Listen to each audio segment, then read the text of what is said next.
Welcome to the bush. We're in Tingara. It's a town just over 800 people, about 600 or 700 k's to the north of Sydney. This is a small gold mining settlement from the gold rush ages, but nowadays it's mostly just agriculture around here.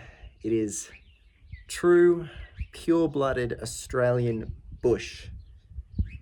There's nothing around here for hours drive. Or so you'd think. You might expect that a tiny village of less than 1,000 people out in the middle of the Australian bush is the last place you'd find an amusement park, but not only does it have one, it's a bit of an interesting one. Because if you look over here behind me, I don't think you're going to find much like this anywhere else in the world. Welcome to Green Valley Farm. You're about to hear a hell of a story.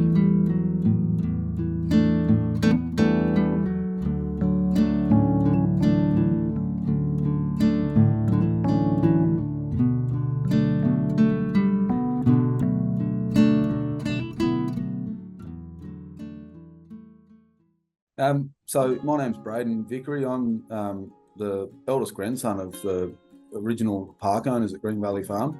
For this video, I was so fortunate to get a chat with Braden. He's part of the family that has owned and operated Green Valley Farm since its very interesting beginnings.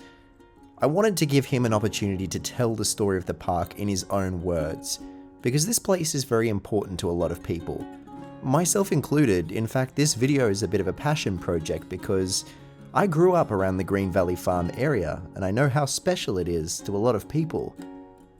From the roller coaster to the slides to that famous TV jingle that we all know and love. There once was a monkey who lived in a zoo with four-legged beasties and step in the pools for the duckies and creatures with charm. There's loads of adventure at Green Valley Farm. Visit Green Valley Farm. There's a museum, kiosk, rides, water slides and so much more. Past Tingara on the New Valley Road. Green Valley Farm. There yet? We could have spent the whole day there. Bring Mum and Dad. Green Valley is an amusement park slash, I guess, agritourism business. Started off as a sheep farm, and we farm wool, and we still do to this day. But on the side of that, we've got an amusement park with water slides and a museum, a petting zoo attached to that. We've got a heap of cool handmade rides, all gravity powered. Nothing overly mechanical or motorized. So it's a really unique place. And still we sticking with the roots there with the farm as well. We still farm a lot of wool, and we have a wool shed out there which it's used as a function room and things for us, and for and people book it out for functions, but it's still a working wool shed as well at the same time. So so it's a very unique place, and the whole family is involved in it and keeping it operational. So we don't really employ many people. It's all family owned and operated still, and has been since it started up. It was actually inspired by another place in South Australia, a town down there called Monash, I think. My grandfather, Pat Stewart, who started all the construction of those rides, he knew an engineer down there who had the designs. He actually came up with the ideas for these rides and built some himself. And he shared his designs with Pat, who welded them up and added them to our collection. So that place has since shut down. So at the moment, I don't think there is anywhere else quite like it. I guess some of the better known rides we've got include a giant slippery dip. It's huge, and some would say pretty dangerous, but that's half the fun. It must be probably 10 metres tall, and you climb a spiral staircase right to the top, and it comes down a series of sort of humps in that slide, and then we've got a gravity powered roller coaster. This here is what puts Green Valley Farm on the map for coaster enthusiasts. This is a human-powered roller coaster. And you can see here, it's all built by hand, all welded together by hand. A few interesting things I've noticed. We've got these tubes in here which allow for rattle in the track so that it's not shaking the actual supports. These kind of can move and flex as the track moves. Here's your train. Bits of tyre separating the seats, and at the front and back, just to absorb any impacts. As you can see, there's a tyre up the end there too. We can get a good look at the wheel assembly under here. You've got two wheels running on top of the single rail with guide wheels on either side, and it looks like up-stop pads to stop it from coming off the track. That is as simple of a roller coaster train as you're ever gonna see. All right, I just dragged this all the way up the hill. Let's do this. Human-powered roller coaster, baby.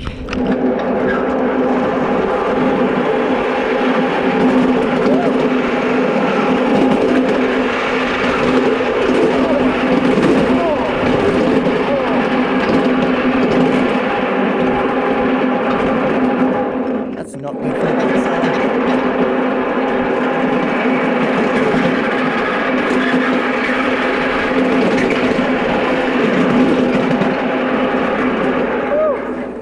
Now it's also a whole lot of fun. It's really enjoyable. I've just been on it twice. Although I'd like to point out this this little transition right here. Just tosses you out of your seat a bit, and it's nice. It's a nice little moment of semi-pseudo airtime, but when you look at these seats, it's just steel. So hurts a little. So that's really cool, and there's a number of sort of spinning things that, all the common theme there is dangerous, I think. But and that's what people love about it, though, and I think there's a growing interest there now for that because it's not the usual. People I think wanting to get out and explore and take risks, because we live in a world where it's uncommon to be able to take risks. Everything's heavily legislated, and everyone's wrapped in cotton wool. We've got I think, what are they called, helicopter parents that want their kids to not take any risks, and we're sort of trying to buck that trend. It's heavily supervised, and we've had to make changes to how we run the place. For example, it used to be fairly free range. People would come in and go for gold. Now we have to shut certain things down at certain times of the day when we can't supervise them fully.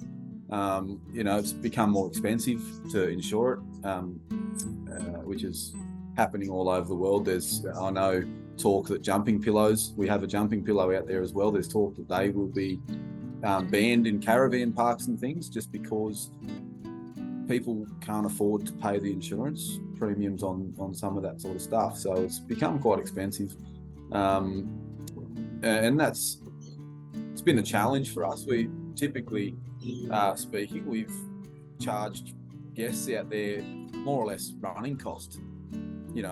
When Green Valley first started, it was free. My family did it because they liked, welcoming people into their home and putting smiles on their faces, and we're still about that. We just have to charge a fee to cover the running of it, but it's still, pocket change compared to other similar attractions, because we don't want to really charge for profit. We want to. It's all about keeping the legacy going that my grandparents started, but also helping people create memories and have fun and learn to take risks. I know the local community is quite proud of it. My grandfather, who started it, he passed away a few years ago, and when he passed away, we had this huge outpouring of support on social media and stuff. I think we announced on our Facebook page, sorry, we're going to be shutting the park down for a short time while we make funeral arrangements and things, and that was a sad time, but the support we got was incredible, and people started sharing photos from way back in the 80s of them as kids and the memories they made there, and how they've created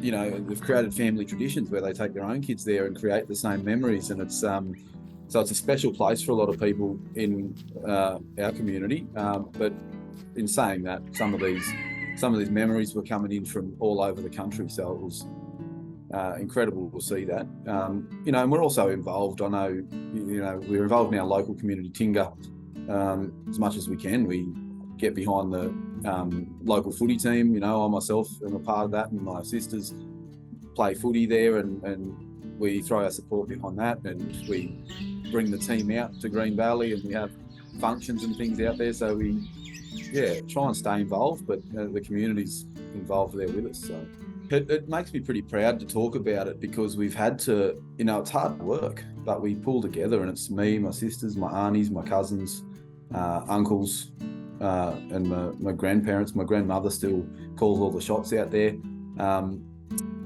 and we just do what it takes, and some days it means you're working all day. You're up. I remember I worked out there from a very young age. I was behind the tills when I was 11 years old, taking people's money and helping with that side of things. And I remember I think I was about 13 when I was promoted up to the water slide area to clean the pools and run that kiosk up there and scoop ice cream, out of the thing. So it was a big part of who I am, and that place raised me, and I developed work ethic and values from being a part of it. But that's really what it took. We had to just do what it took, and at the end of the day, we'd come together, we'd have a couple of drinks or a barbecue or something, and we were really proud of what we were doing. So it's and we still are, and it's we're such a good team. So it does make me proud to talk about that process, the process of keeping it running the way it is. And it's still we still try to just all chip in wherever we can without having to get too much help in.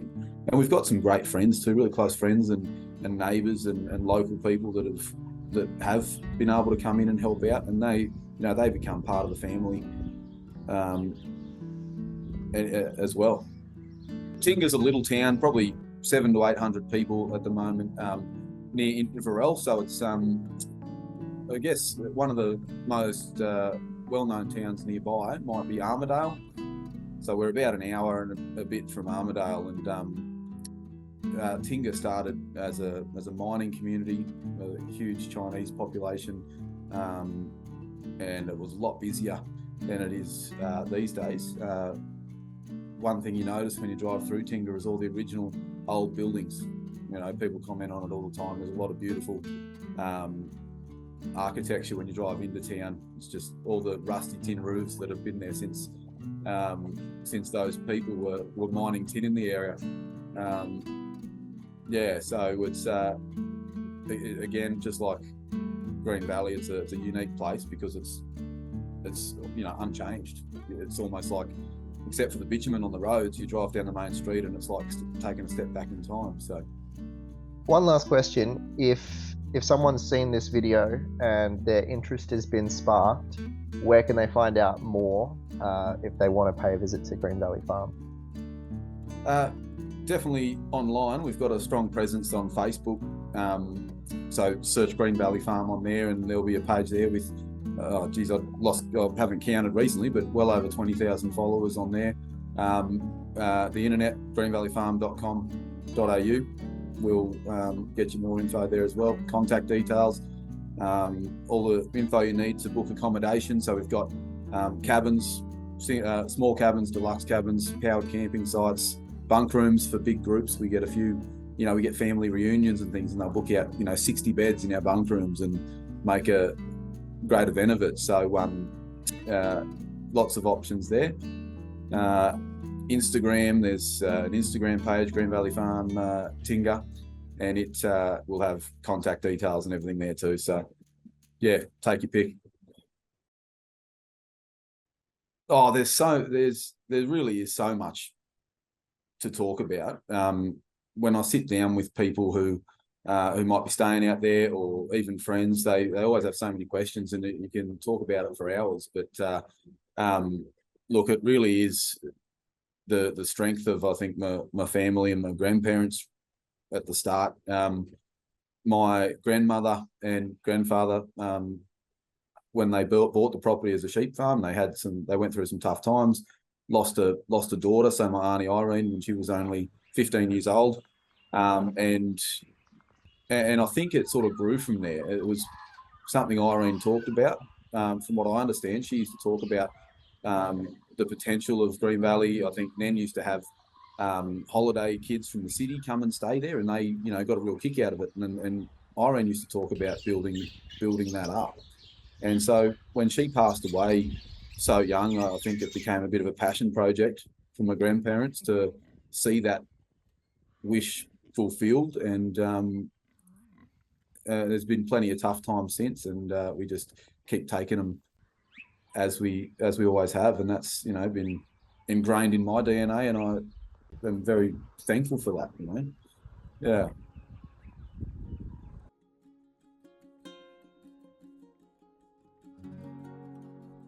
Thank you so much for watching this video. Make sure you like and subscribe down below to let YouTube know that you'd like to see more content like this. Also, make sure you head to Green Valley Farms website. It's linked down in the description. It's a great place to visit. You just have to check it out. Finally, I'd like to give a shout out to Charlize.